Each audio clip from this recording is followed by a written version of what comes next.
Hi friends, welcome to Nipunagaraj the voice of truth. మీరు ఈ channel ఇంకా సబ్స్క్రైబ్ చేసుకోకుంటే వెంటనే సబ్స్క్రైబ్ చేయండి ఫర్ ఇన్స్టెంట్ అప్డేట్స్. ఇక ఈరోజు మన టాపిక్ వార్ 2 సైన్మా రివ్యూ. మనకు తెలుసు కదా, ఎట్టాగైనా ఫ్యాన్ ఇండియా వీరో అయిపోవాలని మన మ్యాన్ ఆఫ్ ది మ్యాసెస్ అయిన చిన్న ఎన్టీఆర్ డెస్పరేట్గా ఉన్నాడని.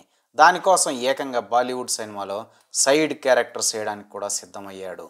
ఇక చిన్న ఎన్టీఆర్ టార్గెట్ రీచ్ అయ్యాడో లేదో తెలుసుకోవాలంటే వార్ 2 విశేషాలు ఖచ్చితంగా తెలుసుకోవాల్సిందే అనమాట. బాలీవుడ్ యశ్రాజ్ ఫిల్మ్స్ వాళ్ళు స్పై సిరీస్ అని చెప్పి టైగర్ సిరీస్ అని, పఠాన్ సిరీస్ అని, వార్ సిరీస్ అని తీసుకుంటూ వచ్చారు.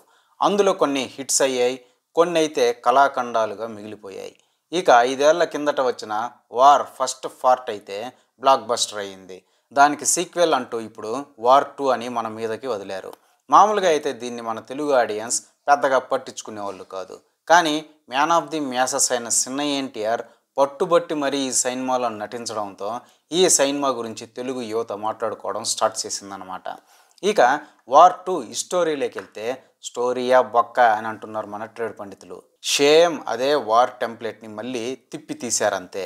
ఇక ఈ డైరెక్టర్ అంకుల్ ఈ సినిమా కోసం పెట్టుకున్న ట్విస్టులు ఏమంటే, ఫస్ట్ హాఫ్లో పాజిటివ్ క్యారెక్టర్స్గా కనిపించే వాళ్ళు సెకండ్ హాఫ్ అయ్యేసరికి ఒరే గిరి అన్నట్టు నెగిటివ్ క్యారెక్టర్స్ అయిపోతారనమాట. అలాగే ఫస్ట్ హాఫ్లో నెగిటివ్గా కనిపించిన క్యారెక్టర్స్ సెకండ్ హాఫ్ వచ్చేసరికి పరమ పాజిటివ్ క్యారెక్టర్స్ అవుతారనమాట. మన జీవితాలకు అవే ట్విస్ట్లు అన్నమాట. ఇదెక్కడ తడిక బొక్కల నరేషన్ రా స్వామి అంటే మరి బాలీవుడ్ వాళ్ళతో మామూలుగా ఉండదు మరి అని అంటున్నారు మన ట్రేడ్ పండితులు. ఎటొచ్చి మన చిన్న ఎన్టీఆర్ క్యారెక్టర్ విషయానికి వస్తే ఎక్స్పెక్ట్ చేసినట్టే ఆటలో అరటిపండును చేసి పిసికి అవతల పారేశారు పాపం. చిన్న ఎన్టీఆర్ క్యారెక్టర్కి ఒక తీరు తెన్ను ఉండదు. ఏదో పగలదీసే రా ఏజెంట్ల మొహం బిగబట్టి సీరియస్గా చూస్తూ ఉంటాడు. అసలు అలా ఎందుకు బిహేవ్ చేస్తూ ఉంటాడో పక్కనున్న ఆర్టిస్టులకు కూడా అంతుపట్టదనమాట.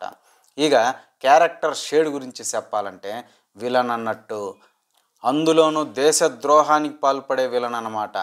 దేశాన్ని ద్వేషిస్తూ పాకిస్తాన్, చైనా, మయన్మార్, బంగ్లాదేశ్ లాంటి వాళ్లకు హెల్పింగ్ చేసే గొప్ప ప్యాట్రియాటిక్ క్యారెక్టర్ అనమాట చిన్న ఎన్టీఆర్ది. అసలు దీన్ని ఎలా ఒప్పేసుకున్నాడో చిన్న ఎన్టీఆర్ ఇప్పటికీ అంతు చిక్కని శేష ప్రశ్న అనే చెప్పాలి. పోనీ స్పై సిరీస్లో అదంతా మామూలే అనుకున్నా కూడా మేకింగ్ అండ్ ఎగ్జిక్యూషన్ చూస్తే సినిమా స్టార్ట్ అయినప్పటి నుంచి ఎంతటి శాంతి స్వరూపులకైనా ఇరిటేషన్ రాకమానదు. ఎంత చెత్తగా ఉంటుందంటే స్క్రీన్ మీద 3rd గ్రేడ్ విఎఫ్ఎక్స్ల కలర్ గ్రేడింగ్లు చెప్పడానికి మాటలు కూడా రావన్నమాట. కాస్తో కూస్తో హృతిక్ రోషన్ అన్నయ్య ఇంట్రో ఫైటు కొన్ని సీన్లు బాగా తీశారు అంతే. ఎటొచ్చి చిన్న ఎన్టీఆర్ దగ్గరికి వచ్చేసరికి కావాలనే చేసినట్టుంది వ్యవహారం. ముఖ్యంగా చిన్న ఎన్టీఆర్ ఇంట్రడక్షన్ సీన్ చూస్తే ఉన్న పలంగా థియేటర్ గోడ దూకి పారిపోవాలనిపిస్తుంది. ఎందుకంటే ఆ సీన్ మన బాలయ్య బాబు అప్పుడెప్పుడో తీసిన కళాఖండం విజయేంద్ర వర్మ సీన్లను తలదన్నేలా ఉందన్నమాట. యుఏవి అదేనండి, అన్మ్యాన్డ్ ఏరియల్ వెహికల్ అని చిన్న డ్రోన్ ఫ్లైయర్స్ని వాడుతూ ఉంటారు కదా మన ఆర్మీ వాళ్ళు. దాన్ని మన చిన్న ఎన్టీఆర్ పట్టుకొని ఊగలాడుతూ శత్రు స్థావరానికి షర్ట్లెస్గా విఎఫ్ఎక్స్ 6 ప్యాక్తో వెళ్తాడనమాట. అసలు ఈ ఐడియా ఇచ్చిన వాడిని అర్జెంటుగా దేశ బహిష్కరణ చేయాలనిపిస్తుంది. ఇక ఆ ట్రైన్ సీన్లో మన చిన్న ఎన్టీఆర్ ట్రైన్ పైకి దూకడం, దాని మీద పరిగెట్టడం, గెంతడం చూస్తే ఎందుకొచ్చిన బాధలన్నా ఇవన్నీ మనకు అని చెప్పాలనిపిస్తుంది. ఇక ఇవి సాలవన్నట్టు ఫ్లైట్ పైన ఫైట్ సీన్ అన్నమాట. ఏంటి షాక్ అయ్యారా? మీరు విన్నది నిజమే.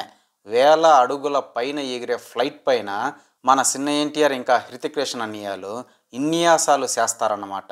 ఇక దాన్ని ఎగిరే ఫ్లైట్ అనుకున్నాడో లేక ఇంటర్సిటీ రైలు అనుకున్నాడో కానీ మన చిన్న ఎన్టీఆర్ దాని మీదే పరిగెట్టడం, దాని మీదే జారుబండ ఆడడం, దాని మీదే సర్కస్లు చేయడం చూస్తే జాలి పడక ఏం చేయలేం.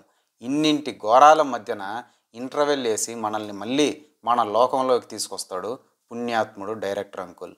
ఇక సెకండ్ హాఫ్ మొదలవ్వగానే స్టోరీలో డెప్త్ సరిపోలేదని ఒక దరిద్రపు గొట్టు పిల్లకాయల ఫ్లాష్ బ్యాక్ 20 నిమిషాల పాటు పెట్టాడు టాలెంటెడ్ డైరెక్టర్ అంకుల్. ఇక సెకండ్ హాఫ్లో పూర్తిగా చంద్రముఖిలా మారిపోయిన మన చిన్న ఎన్టీఆర్ విలన్ అవతారం ఎత్తి దేశద్రోహానికి పాల్పడడానికి హృతిక్ రోషన్ అన్నయ్యతో గ్యాప్ లేకుండా ఫైటింగ్ల మీద ఫైటింగ్లు చేస్తూనే ఉంటాడు. అసలు చిన్న ఎన్టీఆర్ ఎయిమ్ ఏంటో టార్గెట్ ఏంటో క్లైమాక్స్ అయ్యాక కూడా అర్థం కాదని చెప్పొచ్చు. ఆ క్యారెక్టర్ అంత గొప్పగా ఉందన్నమాట. ఇక సాల్లేరా స్వామి అని ఆశలు వదిలేసుకున్న తర్వాత హృతిక్ రోషన్ అన్నయ్య ఇంకా చిన్న ఎన్టీఆర్లు ఒక మంచు గుహలోకి వెళ్ళి అరగంట పాటు పోట్లాడుకుంటారు. ఇక లాస్ట్లో ఒక పుల్ల ఇస్తూ హృతిక్ రోషన్ అన్నయ్య మన చిన్న ఎన్టీఆర్ని పొడిసేసి భుజాన్ని వేసుకొని వెళ్ళిపోగానే మనం కూడా దండంరా స్వామి అనుకుంటూ సామాన్లు సర్దుకొని థియేటర్ నుంచి బయలుదేరుతాం అన్నమాట కామెడీగా. ఇక ఆర్టిస్టుల పెర్ఫార్మెన్సెస్ విషయానికి వస్తే ముందుగా హీరో హృతిక్ రోషన్ అన్నయ్య గురించి చెప్పాలంటే తనకి అలవాటైన ఎన్విరాన్మెంట్, అలవాటైన మేకింగ్ కాబట్టి కంఫర్టబుల్గానే కనిపించాడు. జపాన్లో వచ్చే ఇంట్రో ఫైట్ నీట్గానే ఉంది.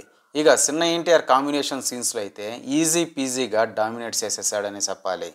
ఇక విలన్ చిన్న ఎన్టీఆర్ విషయానికి వస్తే క్లారిటీ లేని క్యారెక్టర్ అనే చెప్పాలి. ఇక పెర్ఫార్మెన్స్ విషయానికి వస్తే రా ఏజెంట్ అనగానే కోల్డ్ యాటిట్యూడ్ చూపెట్టాలి అనుకుంటూ ఓవర్ యాక్షన్స్ చేసుకుంటూ వెళ్ళిపోయాడని చెప్పాలి. నిజం చెప్పాలంటే నెగిటివ్ రా ఏజెంట్ రోల్లో మిస్ఫిట్ అవడమే కాకుండా తేలిపోయి కామెడీ అయ్యాడనేది పచ్చి నిజం. ఇక హీరోయిన్ కియారా అద్వానీ అకియా విషయానికి వస్తే అకియానే ఎయిర్ ఫోర్స్ వింగ్ కమాండర్, అకియానే సోల్జర్, అకియానే రా ఏజెంటు, అకియానే ప్రైమ్ మినిస్టర్ సెక్యూరిటీ ఆఫీసర్ కూడా. ఇక పర్ఫార్మెన్స్ విషయానికి వస్తే ఎడారిలో ఒంటెల్లా అయిపోయిన మనకి ఒయాసిస్ లాగా తన బికినీతో దాహం తీర్చిందని చెప్పాలి. ఇక మిగతా రా ఆఫీసర్ల సంతంతా షరా మామూలే అన్నట్టు. ఇక ఎంతో హైప్ ఇచ్చిన సాంగ్లో కూడా హృతిక్ రోషన్ అని అలా ఓకగా చిన్న ఎన్టీఆర్ని డామినేట్ చేసి నవిలి మింగేశాడని ఒప్పుకోవాలి.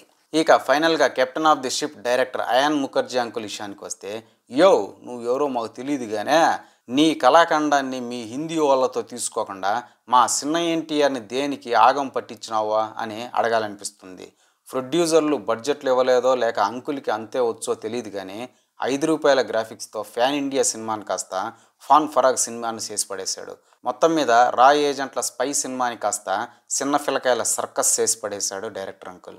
ఇక ఫైనల్గా ఈ వార్ 2కి వెళ్ళి ఈ రా ఏజెంట్ల చేత కుమ్మించుకునే కంటే ఈటీవీలో పాత రాజనాలం సినిమాలు చూసుకోవడం బెటర్ అని హెచ్చరిస్తున్నారు మన ట్రేడ్ పండితులు. ఇదే ఫ్రెండ్స్ ఈరోజు టాపిక్. ఇలాంటి లేటెస్ట్ అండ్ ఇంట్రెస్టింగ్ టాపిక్స్ కోసం please subscribe to Nipun Nagaraj, the voice of truth, and please like, share and comment this video with your valuable opinions. See you again.